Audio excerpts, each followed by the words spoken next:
We're almost halfway through Pride Month and it's already disgusting. It's June 12th, 2024, and these are your headlines.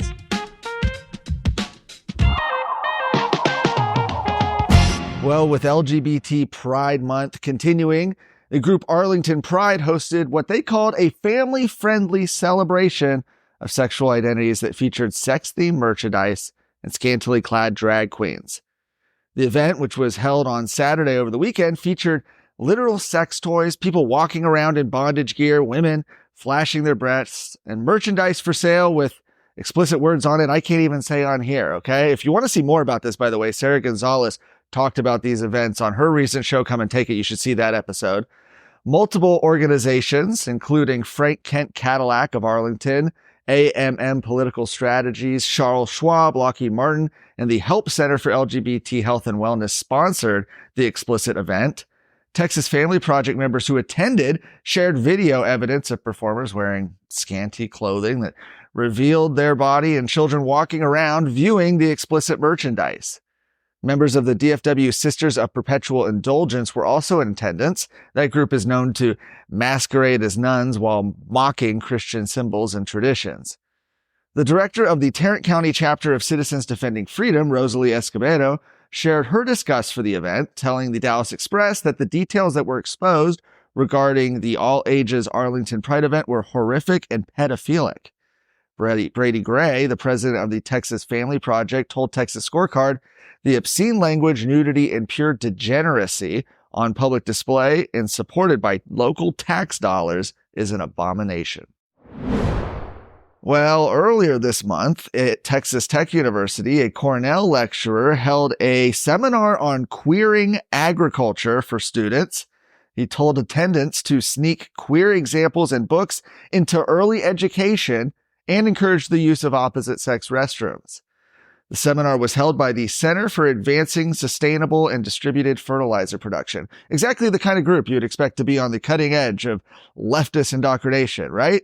No? Well, that's what happened here.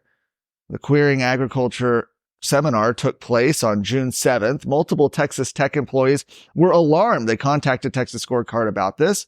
One even provided recordings and screenshots of the event.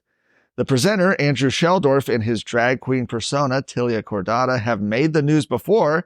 In June of 2022, The Blaze reported that he taught children as young as 11 to become drag queens. This took place at a taxpayer-funded library in Upper New York.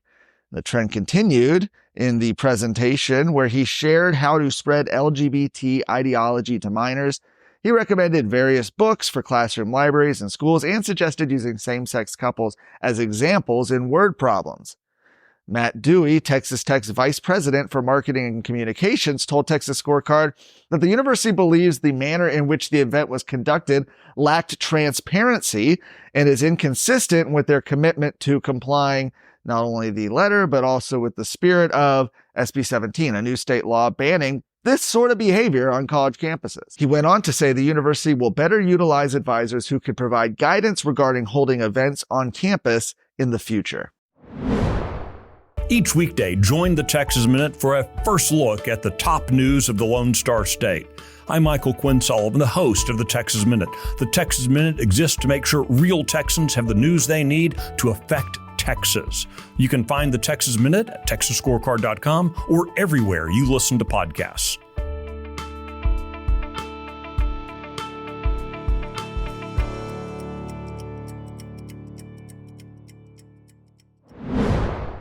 The state of Texas is suing the Biden administration again, right? What is it this time? Well, it's to stop a new rule forcing doctors to perform gender mutilation procedures from going into effect. Specifically, Attorney General Ken Paxton, along with the state of Montana, filed the lawsuit against the U.S. Department of Health and Human Services, as well as others in the Biden administration. The new rule adopted by HHS aims to force states to pay for gender mutilation surgeries through Medicaid programs and would require doctors to carry out gender surgeries regardless of any state law against the practice, like we have here in Texas. Effectively, the rule would seek to defund healthcare providers nationwide who refuse to perform sex mutilation surgeries. Texas has, of course, been fighting back against this permeation of radical gender ideology.